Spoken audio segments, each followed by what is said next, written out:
Ce soir, nous abordons le troisième sous-thème de notre séminaire.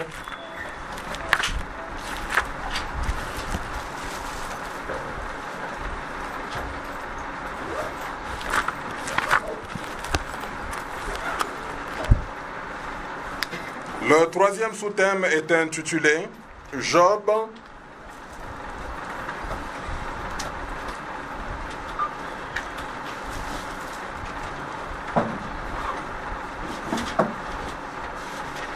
Job face à la tentation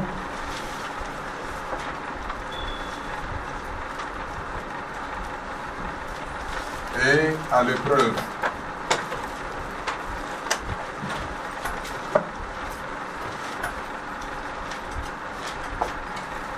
Je voudrais demander à ce qu'on nous lise le texte.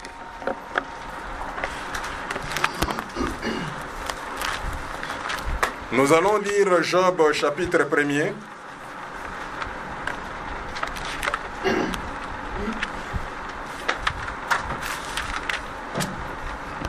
Un instant, je vais donner les versets.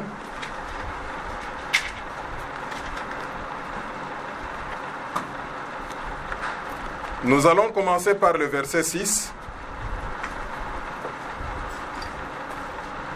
Et nous allons jusqu'au verset 22. Job chapitre 1, à partir du verset 6. Or, les fils de Dieu vinrent un jour se présenter devant l'Éternel. Et l'Éternel dit, je reprends. Or, les fils de Dieu vinrent un jour se présenter devant l'Éternel, et Satan vint aussi au milieu d'eux. Et l'Éternel dit à Satan, d'où viens-tu? Et Satan répondit à l'Éternel, de parcourir la terre et de m'y promener. Verset 8. L'Éternel dit à Satan, as-tu remarqué mon serviteur Job? Il n'y a personne comme lui sur la terre. C'est un homme intègre et droit, craignant Dieu et se détournant du mal. Et Satan répondit à l'Éternel, est-ce d'une manière désintéressée que Job craint Dieu? Ne l'as-tu pas protégé, lui, sa maison et tout ce qui est à lui? Tu as béni l'œuvre de ses mains, et ses troupeaux couvrent le pays. Mais étends ta main, touche à tout ce qui lui appartient, et je suis sûr qu'il te maudira en face. L'Éternel dit à Satan, voici tout ce qui lui appartient, je te le livre. Seulement, ne touche pas, ne porte pas la main sur lui. Et Satan se retira de devant la face de l'Éternel. Verset 13. Un jour que les fils et les filles de Job mangeaient et buvaient du vin dans la maison de leur frère aîné, il arriva auprès de Job un messager qui dit, les bœufs labouraient et les ânesses paissaient à côté d'eux. Des Sabéens se jetaient au-dessus. Je reprends.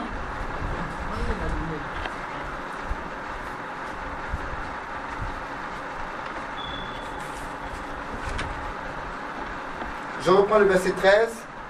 Un jour, les fils et les filles de Job mangeaient et buvaient du vin dans la maison de leur frère aîné. Il arriva auprès de Job un messager qui dit, les bœufs labouraient et les ânesses paissaient à côté d'eux. Des Sabéens se jetaient dessus, les ont enlevés et ont passé les serviteurs au fil de l'épée. Je me suis échappé moi seul pour t'en apporter la nouvelle. Verset 16. Il parlait encore lorsque un autre vint et dit, le feu de Dieu est tombé du ciel et a embrasé les brebis et les serviteurs et les a consumés. Et je me suis échappé moi seul pour t'en apporter la nouvelle. Il parlait encore lorsque notre vin est dit, les Chaldéens formés en 3 bandes se sont jetés sur les chameaux et les ont enlevés et ont passé les serviteurs au fil de l'épée. Et je me suis échappé moi seul pour t'en apporter la nouvelle. Il parlait encore lorsque un autre vint et dit, tes fils et tes filles mangeaient et buvaient du vin dans la maison de leur frère aîné. Et voici un grand vent est venu de l'autre côté du désert et a frappé contre les 4 coins de la maison. Elles se sont écroulées sur les jeunes gens et ils sont morts. Et je me suis échappé moi seul pour t'en emporter la nouvelle. Alors Job se leva, déchira son manteau et se rasa la tête. Puis il se jeta par terre et se prosterna et dit: je suis sorti nu du sein de ma mère, et nu je retournerai dans le sein de la terre. L'Éternel a donné et l'Éternel en a ôté. Que le nom de l'Éternel soit béni. En tout cela, Job ne pécha point et n'attribua rien d'injuste à Dieu. Ce soir, nous voulons parler de Job face à la tentation et à l'épreuve.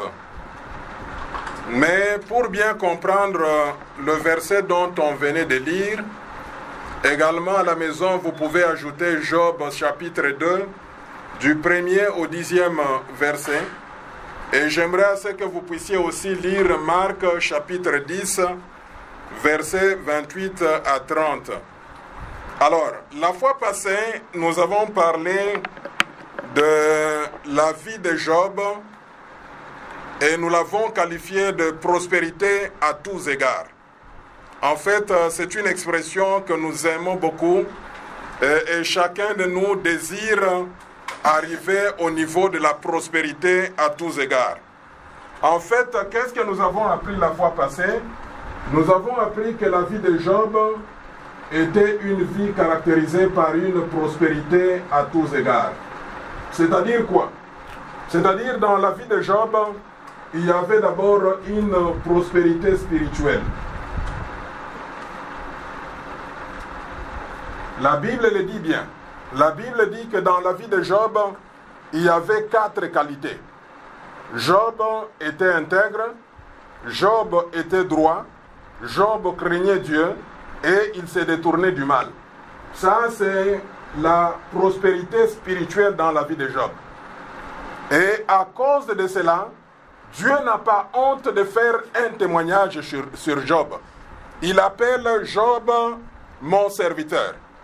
Dieu lui-même déclare que devant Satan et devant ses fils, entendez quand on parle de fils de Dieu, c'est-à-dire les anges, Dieu dit à Satan: as-tu vu mon serviteur Job sur la terre? Et Dieu ajoute que sur la terre, Job n'a pas d'égal. C'est un homme excellent, un homme de qualité. Donc nous voyons que dans la vie de Job, il y a la prospérité spirituelle et ce n'est pas tout. Dans la vie de Job, il y a aussi la prospérité sanitaire. Job est en bonne santé. Il n'est pas malade. Il est fort. Il peut marcher. Il peut courir.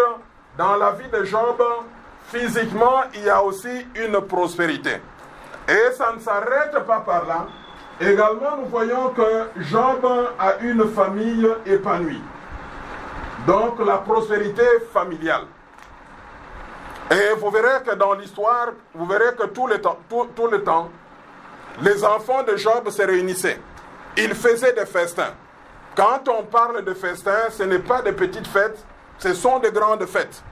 Et après avoir fait la fête, la Bible déclare que Job priait pour ses fils, puisqu'elle se disait: il se pourrait que mes fils aient offensé l'Éternel dans leur cœur.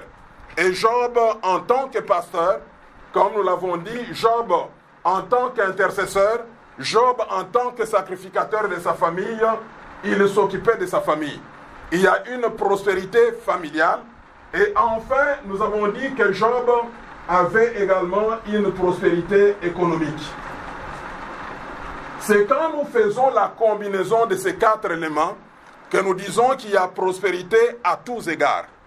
Et sur le plan économique, nous avons démontré que la vie de Job, peut-être de nos jours, on a difficile à comprendre la prospérité économique de Job, mais j'aimerais assez qu'on se projette dans l'environnement de Job.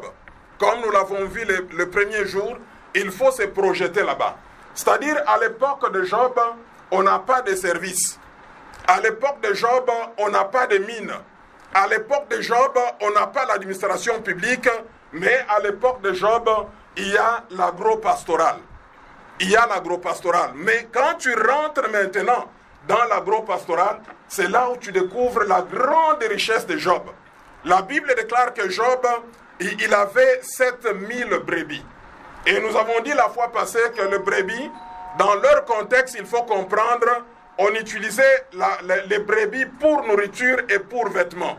C'est-à-dire, on extrait, on mange d'abord les moutons, et avec la peau des moutons, c'est ce qu'on fabriquait les habits. Il n'y avait pas l'industrie textile comme actuellement. Et à cette époque-là, quand on regarde la richesse de Job, 7000 brebis. C'est-à-dire que Job ne manquait pas la nourriture, c'est-à-dire que Job ne manquait pas les vêtements. Et je vous ai dit, par exemple, de nos jours, quand vous allez en Occident, un manteau en laine peut coûter même 10 000 $. Alors, quand tu regardes également dans la vie de Job, la Bible déclare qu'il avait 3000 chameaux. Et les chameaux, à cette époque-là, étaient utilisés pour faire ce qu'on appelle caravane. Caravane, ce sont des commerçants ambulants. Des commerçants qui faisaient de grandes distances. Et pour faire ces grandes distances, on ne pouvait utiliser que les chameaux. Vous savez que le chameau peut garder en lui un fût d'eau. Et il peut faire de longues distances sans pour autant manger et boire. Je ne parle pas des dromadaires que nous voyons en Mauritanie. Vous savez la différence entre dromadaire et chameau. Mais le monsieur Job, il avait 3000 chameaux. En d'autres termes, il avait 3000 tracts. Si je rentre dans notre langage, ces grands camions-là, c'est ce qu'il avait. Alors quand vous voyez également la vie de Job économiquement, il avait 500 paires de bœufs. Alors quand on parle de paires de bœufs, c'est-à-dire on les attache avec un joug pour faire les labours. En d'autres termes, Job avait 500 tracteurs. Imaginez-vous quelqu'un qui a 500 tracteurs. Quelle richesse! Il suffirait juste d'avoir un seul tracteur. Tout le monde te connaît, tu deviens populaire dans ton endroit. Mais le monsieur, il a 500 tracteurs. Et la Bible déclare qu'il avait 500 ânesses. Âne, c'est comme on voit en Mauritanie, on l'utilise pour les transports. Les transports à court trajet. C'est comme des taxis, c'est comme des Mercedes-Benz. Alors, voyez quelqu'un qui a cette richesse-là, c'est cet homme dont nous parlons. Alors, la fois passée, nous nous sommes dit qu'il était important de comprendre quel est le secret. Qu'est-ce qui fait que ce monsieur, il prospère à tous égards? Nous avons dit que dans la vie de Job, il y avait 4 secrets. Et le mieux serait aussi qu'on recherche cela. C'est-à-dire la prospérité de Job reposait sur ces 4 secrets. Ce n'était pas quelque chose comme ça. Ça reposait sur 4 secrets. Le premier secret, nous avons dit, c'est la dépendance totale à Dieu. Si nous voulons aussi prospérer à tous égards, nous devons dépendre totalement de Dieu. Ça, c'est le premier secret, la dépendance totale à Dieu. Et on a vu cela dans la vie de Job. Et tout le temps, il ne faisait recourir qu'à Dieu. Et tout le temps, il attendait à ce que Dieu lui donne. Le deuxième secret de Job, c'est quelqu'un qui a compris l'essence de sacrifier ou de donner. Vous savez que dans les données, il y a une puissance. Dans les données, il y a une bénédiction. Paul lui-même le dit. D'ailleurs, quand vous lisez ce passage de Paul dans Actes chapitre 20, verset 35, ça nous étonne. Paul dit qu'il y a une révélation. C'est comme une révélation qu'il dit de la part de Jésus. Lui-même dit qu'une des paroles de Jésus-Christ. Alors que quand vous lisez le 4 évangiles, vous ne trouverez pas cette parole-là. C'est pour dire que c'était une révélation que Paul a reçue. Et moi, je suppose que c'est pendant le temps qu'il a fait le voyage au ciel. Vous vous rappelez dans Corinthiens, Paul va dire ceci, « Je connais quelqu'un. Je ne sais pas s'il était dans la chair ou s'il était en esprit. Cette personne est allée jusqu'au 3e ciel. » Moi, je pense que c'est là où Paul a pris ça. Il dit dans Actes chapitre, dans le chapitre 20, le verset 35, il dit, il n'y a plus de bonheur à donner qu'à recevoir. Job a compris aussi, c'était un secret de Job, Il savait donner. Le troisième secret de Job que nous avons dit, c'est la détermination. Ou mieux encore, la fermeté. Dans la vie de Job, nous voyons que Job est déterminé. Nous voyons que Job est ferme. Et d'ailleurs, la femme de Job va déclarer. La femme de Job va dire que Job est resté ferme dans son intégrité. Et Dieu va le dire aussi au diable que Job est resté ferme dans l'intégrité, mais tu voudrais assez que je puisse le faire partir. Donc, dans la vie de Job, il y a la détermination. Nous avons dit que c'était important aussi qu'on soit déterminé. Et surtout lorsqu'on devient chrétien, la Bible déclare que quand on devient chrétien, c'est comme qui dirait, quand on a mis la main à la charrue, on ne fait pas quoi? On ne regarde pas derrière, on avance. On a besoin de la détermination. Et le dernier secret de notre ami Job, son dernier secret, c'est le fait qu'il était patient. Nous avons dit la fois passée que la patience est amère, mais ses fruits sont doux. Nous devons apprendre à être patients. Ne soyons pas de ceux-là qui vivent de l'immédiateté. Et c'est ce que beaucoup de gens font. Quand ils viennent à l'église, ils veulent le même jour changer. Quand ils viennent à l'église, ils veulent le même jour avoir de grandes choses. Non, nous devons être patients. Job était patient. Ce sont ces 4 secrets qui ont fait que Job est arrivé à ce niveau de prospérité à tous égards. Mais ce soir, nous voulons parler de quelque chose qui choque. La tentation, l'épreuve, la souffrance. Alors, vous verrez que la fois passée, nous avons vu Job dans une situation de joie. Job dans une situation de bonheur. Mais aujourd'hui, nous voulons voir Job dans une autre situation de souffrance. Et je sais que beaucoup de gens viennent à Christ avec l'intention d'avoir le bonheur. Rien que le bonheur. Il y a beaucoup de gens qui viennent à Jésus-Christ avec l'intention de n'avoir que le joie. Il y a les gens qui viennent à Jésus-Christ avec l'intention de ne voir que la prospérité. Mais moi, je voudrais partager avec vous la vérité de la parole de Dieu. Et je me réfère à la pensée de Jésus-Christ. Quand vous lisez Marc, l'évangile de Jésus-Christ selon Marc, le chapitre 10, je commençais par le verset 28, puisque c'est un homme comme nous qui a posé cette question à Jésus. Vous savez Pierre, moi j'aime beaucoup Pierre, puisque dans Pierre, il y a un peu le comportement d'un pécheur. C'est quelqu'un qui est impétueux. Quelqu'un qui n'arrive pas de fois à se contrôler. Pierre dit quoi? Après un récit, avant qu'on arrive à ici, à ce niveau de 28, le verset 28, il y a un récit qui se passe là-bas. C'est un jeune riche. Un jeune homme riche vient à Jésus-Christ, il pose la question à Jésus. Que faire pour entrer dans le royaume de Dieu? Jésus-Christ va dire quoi? Il faut observer les commandements. Le jeune homme se frotte les mains. Il dit, moi c'est depuis ma jeunesse que je garde. Et je suppose qu'il a commencé même à réciter. Alors Jésus-Christ a donné quelques commandements. Il n'a pas donné toute la liste. Mais moi je suppose que ce jeune homme a complété la liste, sûr de lui-même. Mais Jésus-Christ le regarde. Et moi j'aime beaucoup ces versets-là. La Bible dit que Jésus-Christ le regarda et l'aima. C'est comme ça qu'il fait Jésus-Christ avec nous. Quand il nous regarde, il nous aime. Mais ce qu'il va sortir, à un certain moment, tu ne diras pas que cet homme nous aime.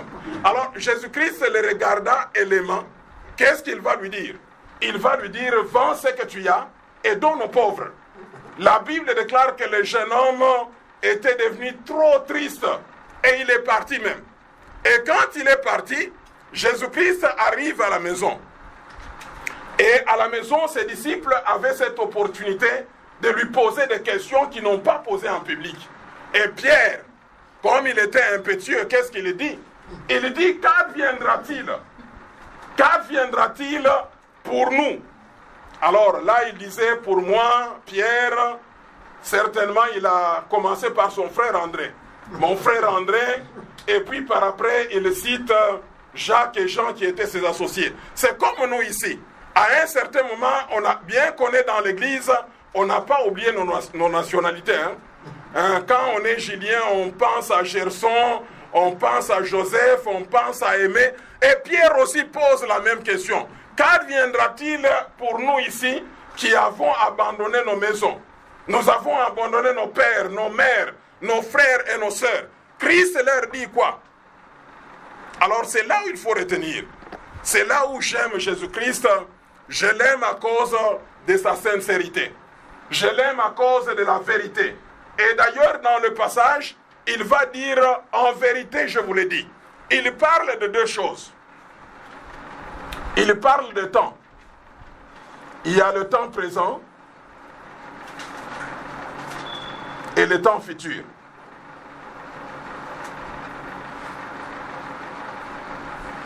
Alors, quand vous lisez très bien nos Bibles, la tendance est que le diable nous cache généralement. Vous savez que le diable, il est spécialiste en demi-vérité.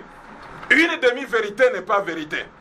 Dans la plupart des cas, j'ai toujours suivi dans les églises, je crois que vous connaissez ces mots ici. Qui ne connaît pas ces mots? Centuple, on a toujours dit. Et c'est ce que les gens aiment. Dans le présent, vous aurez au centuple. Et dans le futur, vous aurez la vie éternelle. Mais j'aimerais qu'on me lise très bien ces versets, qu'on comprenne. Qui peut lire ces versets? Il y a quelque chose là. Marc chapitre 10, à partir du verset 28.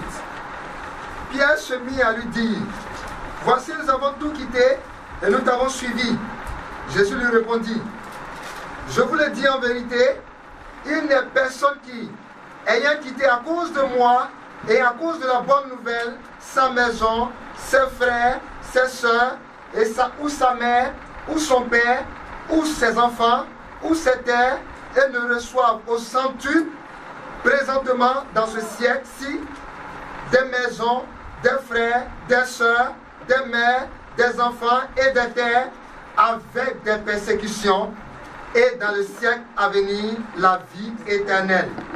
Amen. Alors Christ a été clair avec nous. Il ne nous a pas cachés.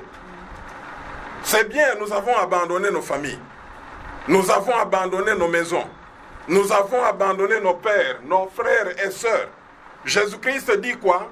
Dans le siècle présent, c'est-à-dire maintenant, qu'est-ce que nous allons faire? Nous allons recevoir au centuple des frères. Voyez ici dans la salle, vous avez beaucoup de frères. En quittant le Cameroun, vous étiez seul. Mais voyez dans cette salle, c'est plein de frères. Vous aurez des frères, vous aurez des sœurs au centuple. Vous aurez des maisons au centuple. Vous aurez tout ce que vous avez abandonné au centuple. Mais Christ, dans son amour, il ajoute quoi? Et avec les tribulations. Et avec les persécutions. D'ailleurs, au pluriel. Nous nous mettons d'accord, hein? Et il ne faut pas qu'on oublie ça. Si on oublie ça, on risque d'être des chrétiens anormaux. Un chrétien normal. Dans la vie chrétienne normale, on a au centuple. Dans la vie chrétienne normale, on a les persécutions. Dans la vie chrétienne normale, on a la joie. Dans la vie chrétienne normale, on a la tristesse. Dans la vie chrétienne normale, on a le travail et on perd. Dans la vie chrétienne normale, on est en bonne santé et on tombera malade. Même Paul lui-même, plein de dons du Saint-Esprit, il avait une maladie. Il a même prié à plusieurs reprises. Qu'est-ce que Dieu lui a dit? Dieu l'a guéri? Non, il lui a dit seulement ma grâce te suffit. Donc nous devons comprendre, avoir une bonne compréhension de la vie chrétienne. Raison pour laquelle nous disons, quand vous examinez la vie de cet homme, les dimanches nous avons dit qu'il était prospère. Il est prospère à tous égards. Mais aujourd'hui, il fait quoi? Il est face à la tentation. Il est face à l'épreuve. Alors, je ne sais pas si vous avez bien lu le passage. Vous verrez que dans le passage d'aujourd'hui, il y a quelque chose qui se passe là-bas.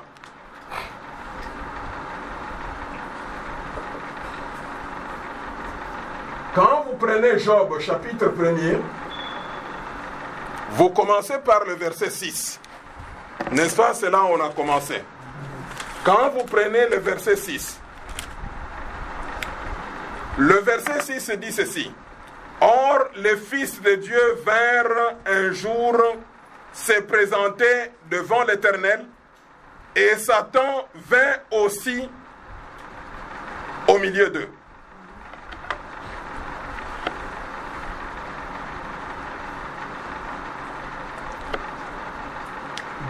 De 6 à 12, et puis de 13 à 22. Nous sommes toujours dans Job, chapitre 1er. Vous verrez que l'histoire se passe dans deux sphères différentes. Le premier sphère, c'est le ciel. Alors, quand vous lisez très bien votre Bible, vous verrez qu'au ciel, il y a Dieu.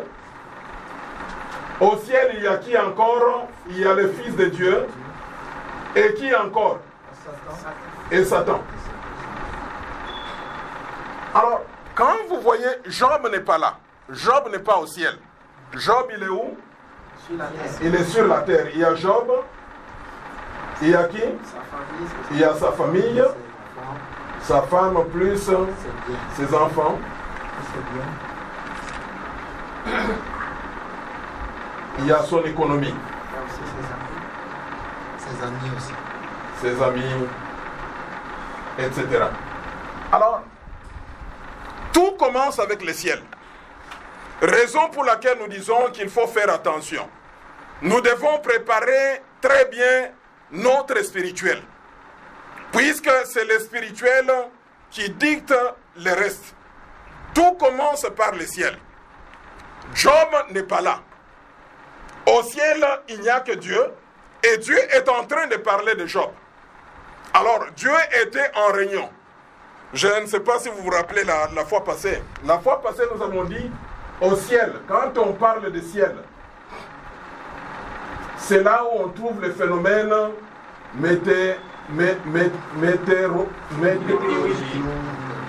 météorologiques.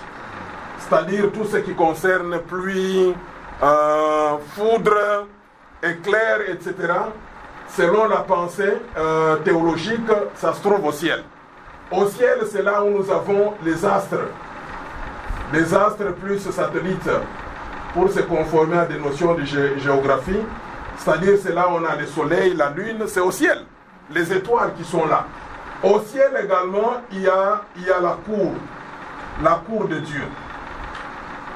Donc là où Dieu est en train de prendre certaines décisions, au ciel également, c'est un royaume. Raison pour laquelle, quand vous lisez dans les évangiles, quand vous êtes dans les évangiles de Matthieu, la tendance de Jésus-Christ, il n'appelle pas cela le royaume de Dieu, mais il dit le royaume des cieux. C'est-à-dire, au ciel, c'est là où il y a le trône de Dieu. Mais ici, dans le cadre de Job, chapitre 1er, versets 6 à 12, nous sommes à ce niveau. Nous sommes dans une cour. C'est-à-dire, Dieu était là, se réunissant avec ses fils. Finalement, le diable apparaît. Le diable apparaît. Quand Dieu voit le diable, Dieu commence l'entretien. Qu'est-ce qu'il dit? Il dit à Satan, d'où viens-tu? Satan dit, je viens de la terre, je suis allé me promener au niveau de la terre. Alors quand Satan dit cela, Dieu lui pose la question de savoir s'il avait vu Job, son serviteur. Dieu qualifie de Job les serviteurs de Dieu. Et puis il ajoute ici, il dit que sur la terre, il n'y a pas quelqu'un qui a la même valeur que Job. C'est-à-dire, dans la face de Dieu, Job était un homme important, un homme de qualité. C'est-à-dire, quand on voit les qualités spirituelles de Job, quelqu'un qui est intègre, quelqu'un qui est droit, quelqu'un qui craint de Dieu, quelqu'un qui se détourne du mal, il fait l'appréciation de Dieu. Et Dieu est content de Job. Il pose cette question au diable. Et le diable, vous savez, le diable, Satan signifie l'adversaire. Satan signifie l'accusateur. Et la fois passée, nous avons dit que c'est mieux de comprendre, comme nous sommes dans une cour, c'est une notion de droit, le diable est en train de jouer le rôle de procureur de la République. Vous savez le rôle d'un procureur de la République, c'est quand on te condamne. On dit que, Clino, tu es condamné. Alors, la personne qui va chercher les preuves, c'est le procureur. C'est ça son rôle. Hein? Les amis ivoiriens connaissent mieux que nous tous. Alors, le procureur va aller maintenant, il va fouiller. C'est ce que le diable est en train de faire, il est en train de fouiller. Quand Dieu lui parle, le diable dit ceci. Satan dit ceci à Dieu. Est-ce que tu penses que c'est d'une manière désintéressée que Job te craint? Alors permets, enlève, touche à ses biens. D'ailleurs, le diable va justifier. Il va dire que, d'ailleurs, si Job, il est en train de t'honorer, si Job a la crainte de toi, Dieu, c'est puisque tu le protèges. Il va dire, tu le protèges, lui et sa famille. Et puis ensuite, qu'est-ce que tu as fait? Tu as mis ta main pour bénir ses activités. Il est béni, au point que les troupeaux de Job couvrent tout le pays. Alors il demande à Dieu. Il dit, juste essaye de toucher, touche à ses biens et tu verras. Si Job ne va pas te maudire. Maudire veut dire du mal à Dieu. C'est ce que maudire. Dire du mal à Dieu. Et Dieu va faire quoi? Dieu va autoriser. N'est-ce pas, vous avez lu le texte? Dieu va autoriser. C'est-à-dire, nous sommes en train de parler de la tentation. La tentation, c'est quoi? Il y a une différence entre épreuve et tentation. La tentation, c'est quoi? Ça, c'est la définition de tentation. Tentation veut dire tout simplement solliciter à faire le mal.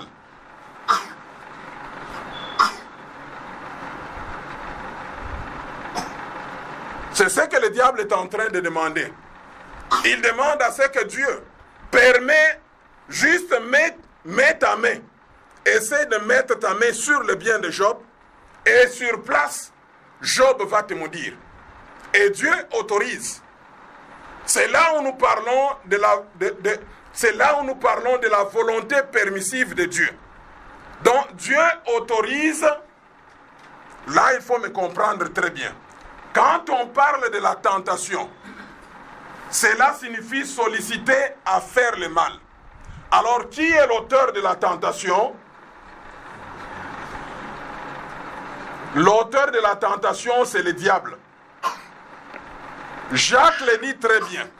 Selon Jacques, Dieu ne peut pas tenter. Puisque dans Dieu, il n'y a pas le mal. Tentation veut dire solliciter à faire le mal. Et Jacques, dans 1er Jacques, quand vous lisez le verset 3, le verset 13, vous allez comprendre que la Bible dit que si quelqu'un est tenté, qu'il ne dise pas que c'est Dieu qui l'a tenté. Puisque Dieu ne tente pas, ne tente pas quelqu'un. Dans Dieu, il n'y a pas le mal. Puisque tentation veut dire solliciter à faire le mal. Et l'auteur de la tentation, c'est Satan. Mais Dieu permet. C'est là qu'il faut comprendre. Dieu permet. Pourquoi est-ce que nous disons que Dieu permet? Puisque Dieu contrôle tout. Ma vie, ta vie est entre les mains de Dieu. Un jour, Jésus-Christ dit ceci, même quand nous peignons nos cheveux, aucun cheveu ne peut tomber si Dieu ne l'autorise. Donc, nous sommes en présence d'un Dieu qui autorise. Mais quand Dieu autorise la tentation, il y a des limites. C'est ce qui fait la beauté de notre Dieu. C'est ce qui fait la sagesse de notre Dieu. Il y a des limites. Donc, Dieu autorise.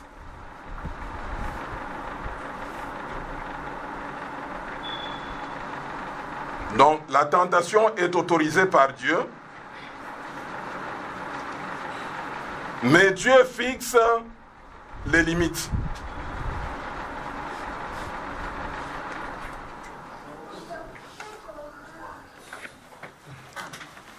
Bon, pour ce qui concerne fixer les limites, Quand vous lisez 1 Corinthiens chapitre 10, verset 13, quand vous le lisez très bien, donc nous sommes dans 1 Corinthiens chapitre 10, le verset 13, vous verrez qu'en matière de tentation, Dieu fixe 3 limites. La première limite que Dieu fixe, donc est-ce qu'on peut nous lire 1 Corinthiens chapitre 10, verset 13. 1 Corinthiens chapitre 10, le verset 13 dit: aucune tentation ne vous est survenue qui n'ait été humaine. Et Dieu qui est fidèle ne permettra pas que vous soyez tentés au-delà de vos forces.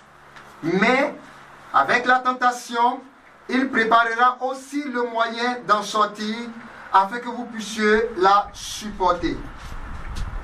Amen. Amen. Ça, ce sont les 3 limites que Dieu met en matière de tentation. La première limite, lorsque nous sommes tentés, on n'est pas tenté d'une tentation étrange. C'est-à-dire que la tentation doit être humaine. La tentation doit être quelque chose que les autres humains ont déjà connu. Ça, c'est la première limite. Donc, Paul dit aux Corinthiens qu'aucune tentation ne peut subvenir s'il n'est été humaine. Donc, ça, c'est la première limite. Dieu ne peut pas te tenter quelque chose qui n'est jamais arrivé. C'est-à-dire la tentation que nous recevons, il y a d'autres personnes qui l'ont déjà reçue. On se comprend? Oui. La deuxième chose, la deuxième limite que Dieu fixe lorsqu'il permet à ce qu'on soit tenté, la tentation est au prorata de notre foi. C'est-à-dire la tentation est proportionnelle à la foi. Quand notre foi est en 5, Dieu ne peut pas permettre à ce qu'on soit tenté à 6. Non, ça ce n'est pas Dieu. C'est-à-dire lorsque notre foi est en 5, Dieu peut permettre à ce qu'on soit tenté à 1, à 2, à 3, à 4 ou à 5. La tentation est au prorata et proportionnelle à notre foi. Et la troisième limite, lorsqu'il y a une tentation, si Dieu le permet, Dieu ouvre également une porte de sortie. Il y a toujours une issue de sortie. C'est comme ça que Dieu fait. Lorsqu'on est tenté, Dieu il accepte ça. Il autorise cela. C'est ce qu'on appelle la volonté permissive de Dieu. Mais en autorisant cela, il fixe les limites. Il fixe les limites. Première limite, ce n'est pas quelque chose d'étrange. Deuxième limite, c'est proportionnel à ta foi. Si ta foi est à 5, il autorise à ce que tu sois tenté à 4 ou à 5. Pas au-delà de 5. Troisième limite, il ouvre toujours une porte de sortie. C'est comme ça que Dieu fait. Alors, on a vu maintenant que Job est tenté. Nous disons que la tentation, c'est solliciter à faire le mal. L'objectif du diable, lorsqu'il tente Job, il veut à ce que Job puisse maudire Dieu. Dire du mal, maudire Dieu, dire du mal contre Dieu. Et l'auteur de la tentation, c'est le diable. Mais le diable a maintenant des tactiques. Quand il y a tentation, le diable utilise 4 tactiques. La première tactique, c'est la convoitise.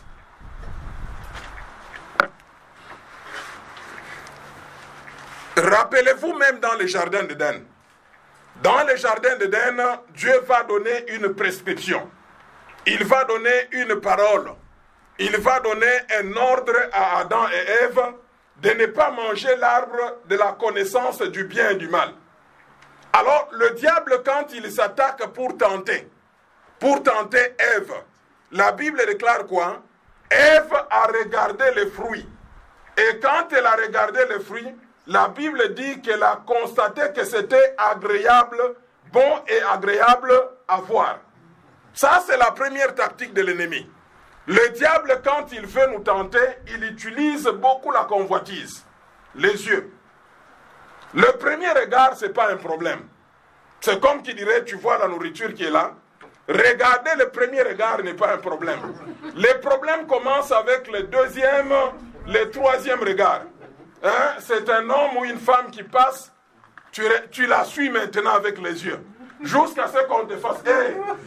Alors c'est ça la convoitise. Le diable utilise cette tactique, la convoitise. La deuxième tactique que le diable utilise, c'est ce qu'on appelle l'amplification. Prenez le cas de Job. Quand vous prenez le cas de Job, quand Dieu l'a autorisé, le diable n'a pas traîné. Il n'y a que nous les chrétiens qui traînons. Quand on dit faisons quelque chose, on traîne, on prend du temps, même être à l'église. On est toujours en retard. Mais le diable, lui, c'est quelque chose que j'ai appris. Je connais que le diable, il sait qu'il n'a pas beaucoup de temps. Non, vous vous rappelez même dans Apocalypse, je crois, 12, quand on va le précipiter, la Bible dit, d'ailleurs on a lu ça hier ou avant-hier, la Bible dit, heureux ceux-là qui sont au ciel, mais malheur à ceux qui sont sur la terre, puisque le diable a été précipité, il est animé d'une grande colère, sachant qu'il a quoi? Qu'il a peu de temps. Juste quand Dieu l'autorise, tu peux faire ça de Job. La Bible le dit très bien, le verset qu'on a lu là. Et il est parti. Il est disparu de la présence de Dieu. Alors qu'est-ce qu'il fait? Il a ce qu'on appelle la tactique d'amplification. Vous savez, dans le cas de Job, ce qu'il a fait. C'est comme l'arme. Vous savez, il y a des armes là, tu tires, il faut attendre encore, mais il y a une mitrailleuse, ça sort. Hein? C'est ce qu'il a fait. Alors, il a fait dans le cas de Job. La Bible déclare que les Sabéens c'est un peuple. Les Sabéens sont venus, ils ont pris quoi? Les bœufs qui étaient là. Et ils ont tué les serviteurs. Alors, pour amplifier, il entre dans le deuxième temps. Le deuxième temps, il est dit que le feu du ciel, en d'autres termes, la foudre est tombée sur les brebis et les a consumées. Ça, c'est dans la vie d'une seule personne. Et troisièmement, il y a les Chaldéens. Les Chaldéens sont venus, ils ont fait quoi? Ils ont enlevé les chameaux. Et quatrièmement, c'est comme qui dirait ça ne suffisait pas. Quatrièmement, c'est le vent. Le vent est tombé sur la maison, là où étaient ses enfants. Et la maison s'est écroulée. Ça, c'est le diable. L'amplification. Amplification, c'est-à-dire quoi? C'est comme un amplificateur. Essayer de mettre le tonus, essayer de faire voir que la chose est grande. C'est comme ça que le diable agit dans nos vies. Lorsqu'il nous tente, lorsque nous avons des problèmes, il essaie de nous faire voir que le problème est grand. Quand tu es malade, juste la toux. Je ne sais pas si vous avez déjà observé la toux. La toux, pendant la journée, ça ne fait rien. Mais pendant la nuit, tu commences à tousser. Tu as même difficile à dormir. Le diable agit comme ça. Il amplifie. C'est ce qu'il a fait dans la vie de Job. Il attaque 4 moments. Les Sabéens, la foudre, les Chaldéens, et puis la tempête. Et d'ailleurs, quand les gens viennent rapporter cela à Job, la Bible dit, à peine qu'il eut fini, l'autre apparaît. C'est comme ce qu'on dit en français que le malheur ne vient jamais seul.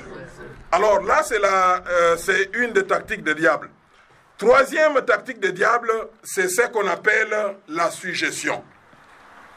La suggestion, c'est quoi? C'est-à-dire inspirer.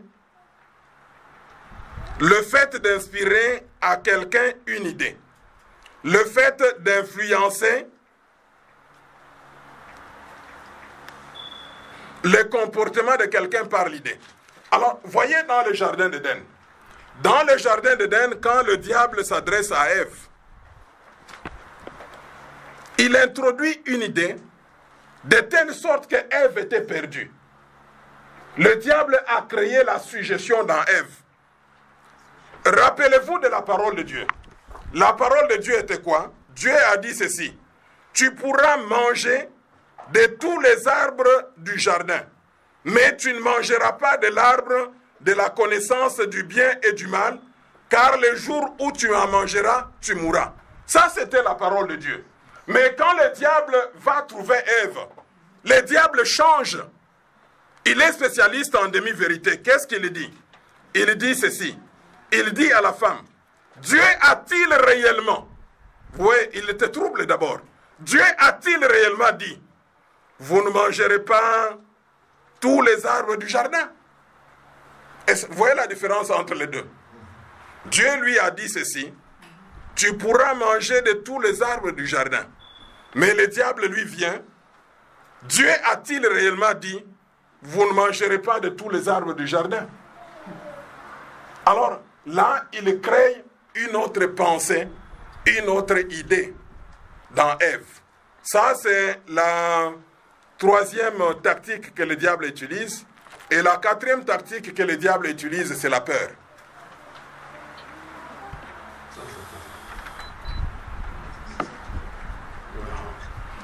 Donc, c'est la peur. Alors, vous verrez que la tendance, le diable crée en nous la peur. Même beaucoup de visions, même beaucoup de rêves que nous recevons, pour comprendre les caractéristiques de ce qui vient de l'ennemi, généralement, il crée la peur. Tu te réveilles comme ça, tu commences à trembler, etc. Il a la tendance de terroriser. Alors que c'est le contraire de Dieu. Vous verrez partout. Je vous donne l'exemple de Jésus-Christ qui marche sur les eaux. Quand il marche sur les eaux, les disciples ont quoi? Ils ont peur. Ils vont crier, c'est un fantôme. Qu'est-ce que Jésus-Christ leur a dit? N'ayez pas peur.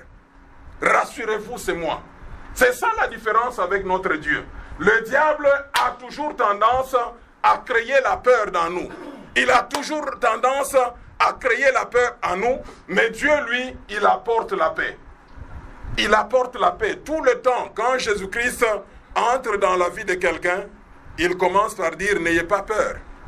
Il rassure, mais le diable, lui, n'a pas cela. Alors, que faire face à la tentation? J'aimerais qu'on s'inspire de la vie de Job. Job, quand il était dans la tentation, on l'avait sollicité à faire le mal. Job a fait quelque chose. Il a utilisé quelques voies. La première voie que Job a utilisée, il s'est humilié devant Dieu. La Bible déclare, quand vous lisez à la fin du premier chapitre, il déchira ses habits. Il se rasa la tête. Il se jeta par terre. Et il se prosterna. Ça, c'est la première piste. Lorsque nous sommes tentés, apprenons à s'humilier devant Dieu. S'humilier devant Dieu, c'est-à-dire recourons à Dieu. Cherchons solution auprès de Dieu. Ça, c'est la première piste. La deuxième piste, c'est reconnaître la providence de Dieu. Job dit ceci, tout vient de Dieu. Tout vient de Dieu. Il faut reconnaître la providence de Dieu. Troisième piste, il bénit Dieu. C'est-à-dire, il dit de bonnes choses sur Dieu. Nous, généralement, lorsqu'on est tenté, c'est le moment de maudire Dieu. C'est le moment de dire comment est-ce que Dieu nous a oubliés. C'est le moment de dire comment est-ce que Dieu n'a pas écouté nos prières. Mais faisons comme Job. Soyons prêts à bénir Dieu, à dire de bonnes choses de Dieu. Quatrième piste, il ne pécha et n'attribua rien d'injuste à Dieu. C'est-à-dire, lorsqu'on passe par la souffrance, lorsqu'on passe par la tentation, nous devons être à mesure de ne pas pécher, de ne pas dire que Dieu est injuste, mais d'accepter ce qui nous arrive et de compter sur Dieu. Puisque Dieu, lorsqu'il permet la tentation, il a pour nous une provision, puisqu'il a déjà fixé les limites. Et quand vous regardez la dernière limite, Dieu a déjà prévu une voie de sortie. Alors l'autre piste, il demeure ferme dans son intégrité. Bien que les malheurs se sont multipliés dans la vie de Job, Job est resté ferme dans son intégrité. Il n'a pas oublié la voie de Dieu. Il n'a pas oublié la pensée de Dieu. Il est resté ferme. Alors j'aimerais rapidement passer à l'épreuve maintenant. Et essayer de dégager la différence entre la tentation et l'épreuve. Ce sont deux choses différentes. L'épreuve, c'est quoi? L'épreuve, c'est tester l'authenticité de notre foi. Il y a des fois où nous pensons que nous sommes chrétiens. Il y a des fois où nous pensons que nous sommes serviteurs de Dieu. Mais Dieu peut permettre à ce qu'on puisse passer par l'épreuve. Et le but de l'épreuve, contrairement au but de la tentation. Le but de la tentation, c'est solliciter à faire le mal. C'est amener quelqu'un à abandonner la confiance en Dieu. C'est amener quelqu'un à être apostat. C'est-à-dire abandonner volontairement la foi. Alors que le but de l'épreuve, ce n'est pas cela. Le but de l'épreuve, c'est notre perfection. C'est-à-dire quand Dieu nous éprouve, Dieu voudrait simplement tester, apprécier l'authenticité de notre foi. Quand Dieu nous éprouve, Dieu veut assez qu'il puisse apprécier, qu'il puisse nous amener vers la perfection. C'est ce que Dieu a fait avec Job. C'est ce que Dieu a fait avec Job. Il a permis à ce que Job puisse passer par l'épreuve. La tentation, là, c'était orchestré. C'était orchestré par le diable. Mais dans l'épreuve, nous avons ce Dieu qui intervient. L'épreuve, c'est différent de la tentation. La tentation, nous avons dit, c'est solliciter à faire le mal. Par contre, l'épreuve, c'est tester l'authenticité de notre foi.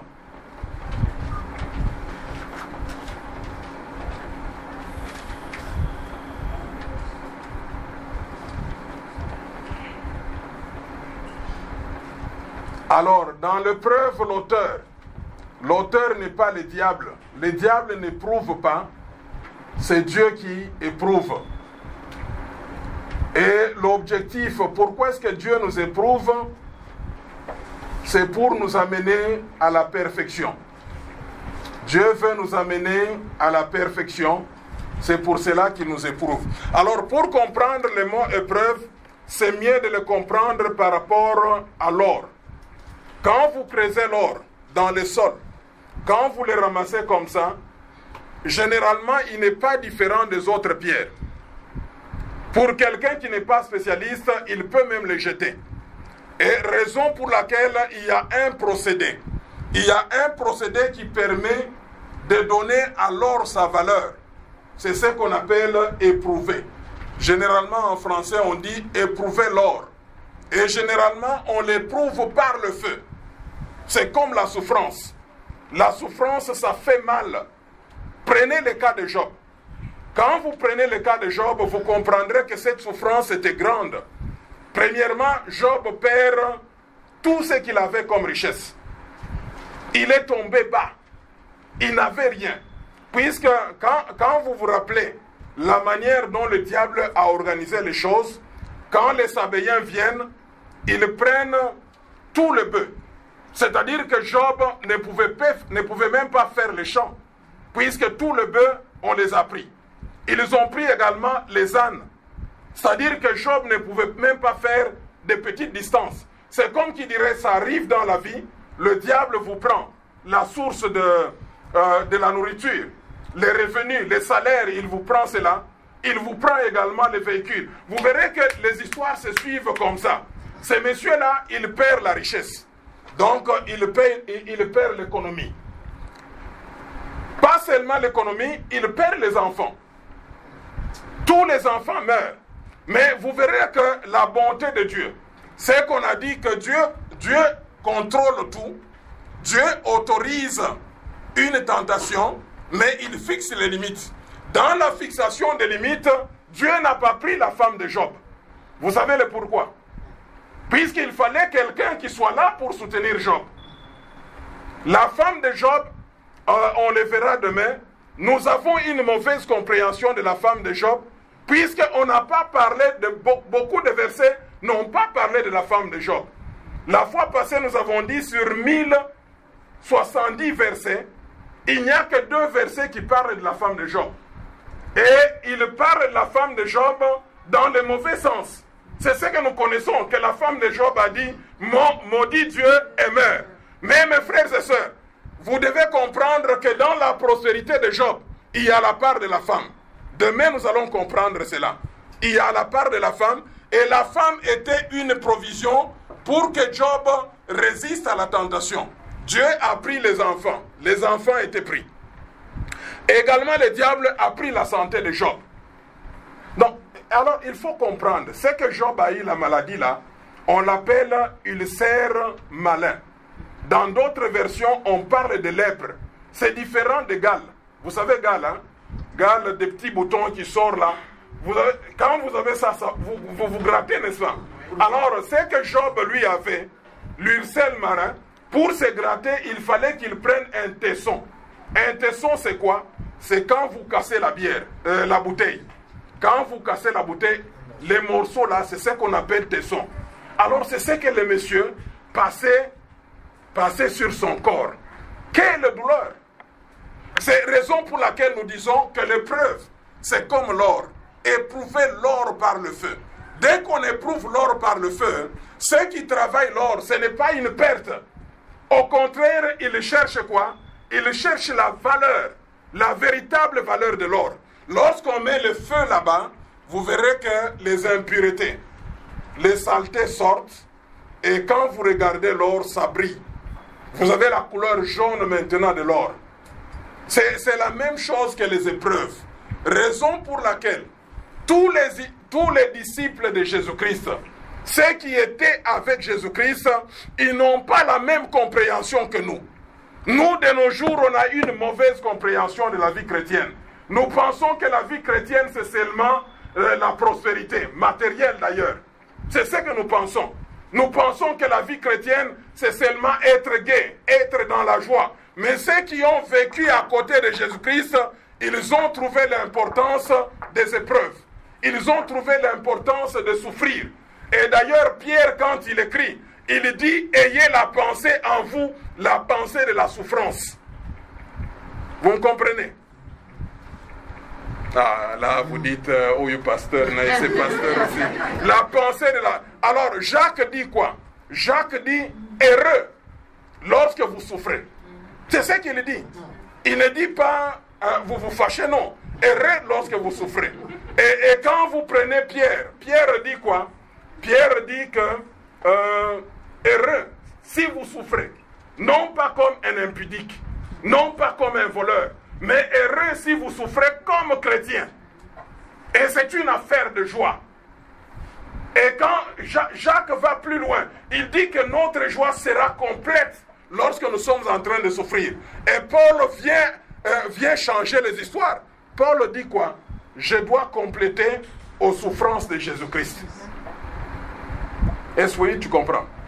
Les souffrances de Jésus-Christ. N'est-ce pas, on a vu ce film-là? La passion de Jésus-Christ. La manière dont on l'a chicoté. La manière dont on l'a frappé. Mais Paul dit quoi? Je dois compléter aux souffrances de Jésus-Christ. Mes frères et sœurs, quand nous passons par l'épreuve, c'est pour notre bien.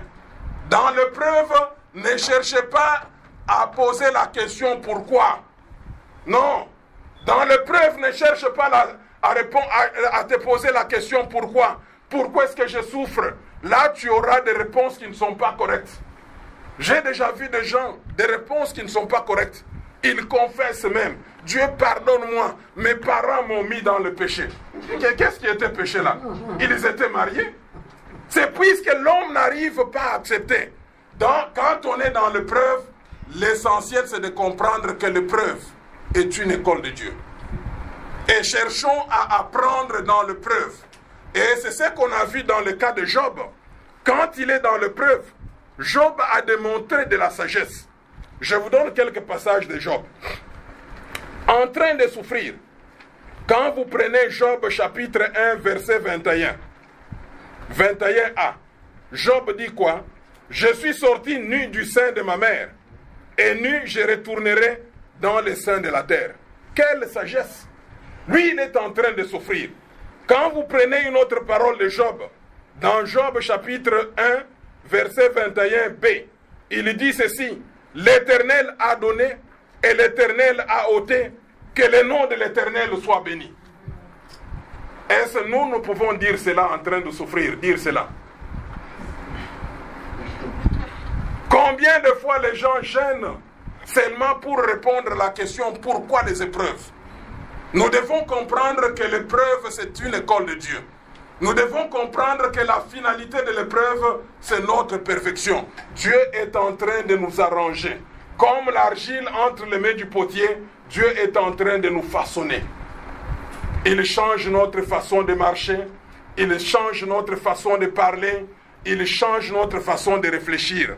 Et Job, la vie de Job est très intéressante. Qu'est-ce qu'il a fait? Face aux épreuves, quand il était dans l'épreuve, Job, qu'est-ce qu'il a fait? Il a cherché autre chose. Nous voyons que Job a une joie d'abord complète. Il n'abandonne pas Dieu. Il ne dit pas de choses injustes à l'endroit de Dieu. Dans la souffrance, nous voyons Job persévérer. Il tient bon. Dieu lui-même dit que Job est ferme. Il est ferme dans son intégrité. La femme de Job reconnaît. Il dit, Job, toi tu es ferme dans ton intégrité. Donc c'est ce que nous devons faire. Ça doit être l'attitude d'un chacun de nous face aux épreuves. J'aimerais conclure. Dans notre vie, nous sommes exposés à deux sources d'influence. C'est ce qu'on a vu. Nous sommes exposés entre deux sources d'influence. Il y a Dieu et il y a Satan. Il y a Satan. Dieu a le contrôle de tout. C'est la leçon que nous devons tirer. Dieu a le contrôle de tout. C'est-à-dire, je dois me dire ceci. La tentation ne peut pas m'arriver si Dieu ne l'autorise. Et si Dieu autorisait la tentation, il fixe les limites. C'est comme qui dirait, je ne sais pas si vous pouvez comprendre. Hier, vous avez suivi un match. Et vous connaissez les résultats de ce match. À supposer qu'il y a deux équipes qui ont joué. Une équipe a gagné par 5 buts à 4. Et cette équipe-là, quand vous avez suivi le match, l'équipe qui a perdu a marqué 4 buts. C'était 4 buts à 0. Mais avant que le match ne termine, l'autre équipe a marqué les 5 buts. Et le résultat final est 5-4. Toi, tu as vu ce match-là. Moi, je n'ai pas vu ce match-là. Quand nous regardons le match, quelle sera ton attitude?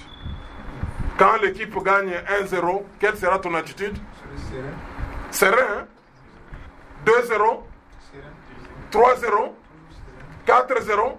C'est ça l'attitude du chrétien. Nous devons comprendre que si la souffrance nous arrive, c'est Dieu qui le permet. Et si Dieu le permet, il ne va pas nous laisser tomber. Il a déjà fixé les limites. La première limite, ce qui nous arrive n'est pas étrange. Tu n'es pas la seule personne à souffrir. Il y a beaucoup de gens qui ont souffert. Ça, c'est la première limite. La deuxième limite, c'est proportionnel à ta foi. Dieu connaît qu'avec ta foi que tu as, tu vas vaincre. Il connaît ça, c'est proportionnel à ta foi. Et la troisième limite, Dieu ouvre toujours une voie de sortie. Que Dieu bénisse sa parole. Amen. Amen.